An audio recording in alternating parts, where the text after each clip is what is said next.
En vidéo, comme dans plein d'autres domaines, l'audio, c'est primordial. Aujourd'hui, je vous montre avec cet accessoire ridicule que c'est tout à fait le cas et on voit ça après l'intro.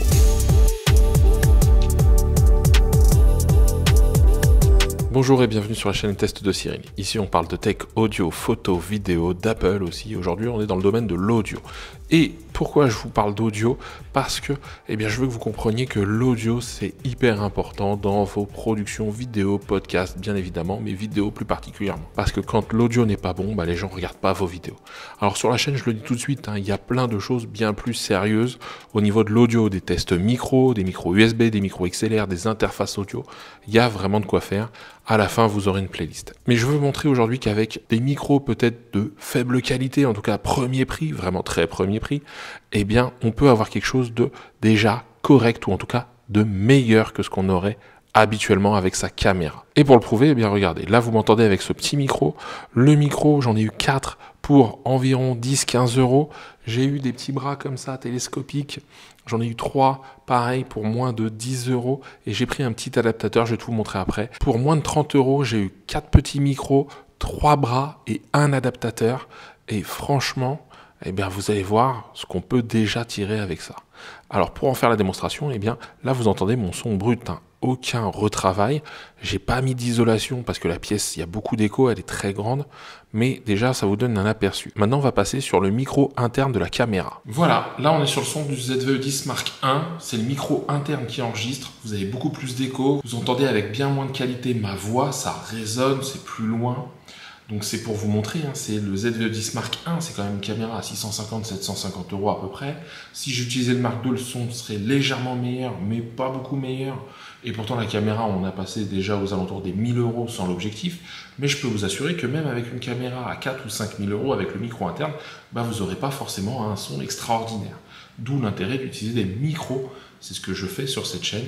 Et là déjà on va revenir avec un son bien meilleur et le petit micro que je vais vous présenter et quelques conseils que je vais vous donner. Et donc nous voilà avec le mini micro. Le voici, le voilà, vous l'avez entendu en début de vidéo. Voilà ce que ça donne, donc le son est bien meilleur, il n'est pas traité, vous avez quand même un peu de reverb, d'accord? Mais ce mini micro, moi je l'aime beaucoup. J'en ai eu 4, des micros comme ça. Je vous les montre, ils sont tous là. D'accord? J'en ai eu 4. Les 4, j'ai dû les avoir pour une dizaine d'euros. Peut-être 15, entre 10 et 15 euros, je me souviens plus vrai. Les bras, là, j'en ai eu 3, d'accord? J'ai un noir, là, avec une main blanche. J'ai du rose, du bleu. J'ai pris un petit adaptateur parce que oui, ces micros, ils ont un petit défaut, entre guillemets. C'est que ici, vous voyez, ces 3 bandes noires, ça veut dire que c'est du TRRS. Ça se met bien sur les smartphones, mais malheureusement, sur les caméras, il faut un petit adaptateur. Donc, TRRS vers TRS, là où il n'y a que 2 bandes noires ici, et c'est OK. Les micros sont géniaux, ils sont même fournis avec une petite bonnette. Je vous montre. Voilà, je viens de mettre la petite bonnette au micro. Je ne sais pas si ça change grand-chose pour vous. Elles sont un peu difficiles à mettre. Le câble est un petit câble tressé. Alors tout fin, il est vraiment très fin. Allez, on va dire qu'il fait entre 60 et 80 cm. Mais franchement, c'est plutôt pas mal. J'ai eu 4 micros, 3 perches et l'adaptateur. J'ai pris un adaptateur.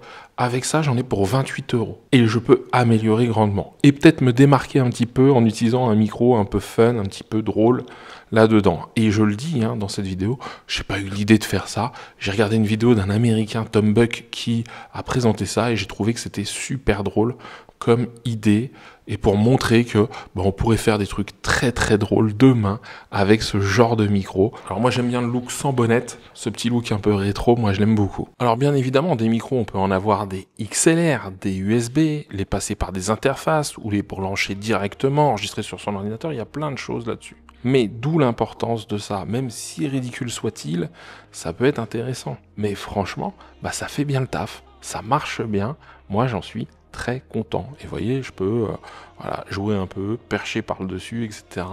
Moi, je trouve ça très très drôle. Donc, au niveau de l'audio, on peut être bien plus sérieux. Moi, je le suis dans mes tests. Il y a des micros, des interfaces audio. Il y a plein de choses, des micros sans fil aussi. Il y a vraiment toute une multitude de choix possibles. Si vous voulez en savoir plus, je vous mets une playlist audio par ici. Ça va vous permettre de découvrir. Et si ça vous plaît ou vous voulez être tenu informé des prochaines vidéos, je vous invite à vous abonner, je vous le mets juste là. Moi, je vous dis à très bientôt pour un nouveau test et d'ici là, prenez soin de vous.